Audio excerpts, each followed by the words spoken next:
Tell me what you want and leave.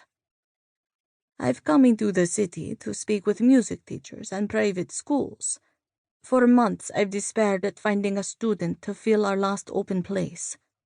Your school's music teacher put your name forward. And although I initially dismissed it because of the usual dross she tries to send me, the memory of your father's talent encouraged me to seek you out. I've had a devil of a time tracking you down, but eventually the trail led me here.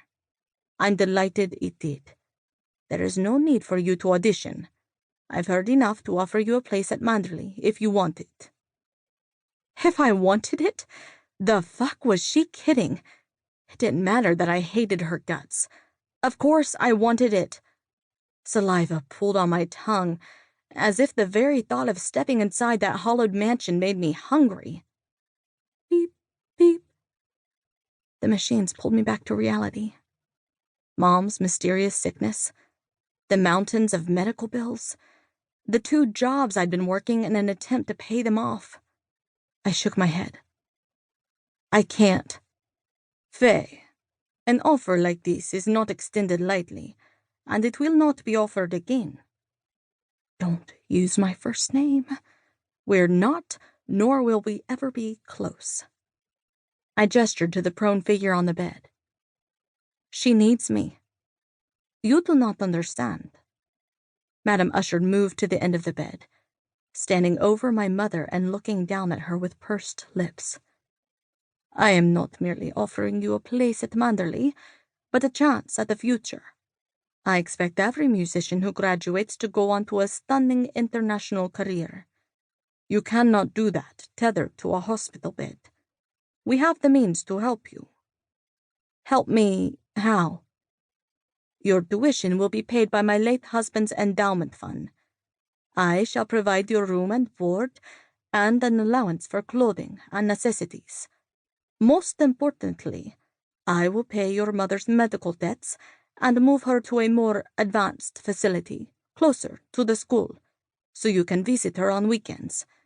In exchange, you will extend your services to the school. My services. You will cook meals, keep the house and rooms clean, make sure the instruments are stored correctly, that sort of thing. What did your last maid die of? I muttered. Madame Usher's mouth tugged at the corner. A broken neck. I sucked in a breath. Is she serious? Madame Usher nodded to my phone on the nightstand. I will not dredge up that unfortunate incident by speaking of it aloud. Look it up, if you still have your penchant for morbidity. She referred to the fact I'd been a strange kid. I was obsessed with horror books and ghost stories. Still was.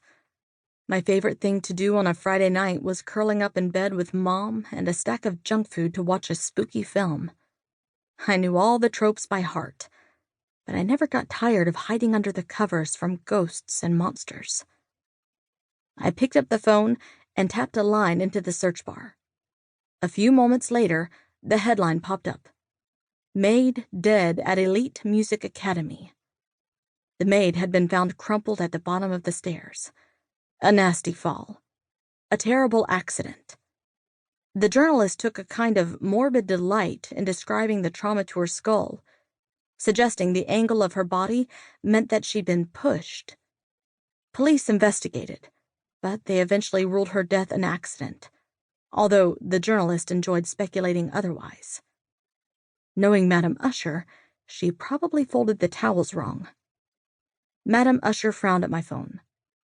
As you may be able to guess, it becomes difficult to find new help when the press has made every attempt to suggest your maid died of foul play.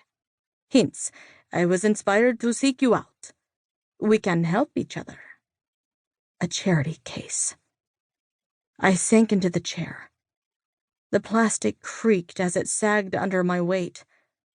I was never supposed to be a charity case.